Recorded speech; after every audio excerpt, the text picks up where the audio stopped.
opajonlarim, iloyim ko'z tegmasin, kuyovingiz shunaqa mehribon. Hamma bayramni-chi e'tibordan chetda qoldirmaydilar. Ayniqsa komandirovkaga ketayotgan paytlarda nimadir albatta sovg'a qiladilar. Komandirovkaga ketishlaridan oldin mana bu ikkalasini sovg'a qilgandilar. Keyin mana ko'z tegmasin iloyim. Qo'shchilarim ham shunaqami? Xursand bo'lib yurur, o'zingni xursand qilib. Komandirovkaga ketgan deb. Kuyov bilan nima ishlar qilib yurganini bilasanmi? Boshida ish boshlaganimizda juda ham yaxshi edi. Bilib ishini qilavergandi. Zo'r topgandan keyin oyoq otishi o'zgardi. Mana qara. Mana shu seni eringmi? Nima ishlar qilib yurganini ko'r. Nimaga tinchlikmi? Nimani muhokama qilyapsizlar? Hamma gaplarni eshitib turibman. Nima mana oilani buzgan kelinlaringizmi? Kuyov bola, bizga sizlarni baxtinglar kerak.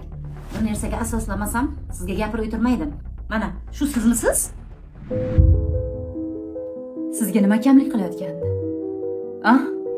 Men buyoqda erim menga shuncha mehribon deb xursand bo'lib yursam, siz bo'lsa mana shu sovg'alar bilan ovora bo'lib o'tiraversin, mani nimalar qilayotganimdan xabari bo'lmasin deb shu ish qilar ekansizda.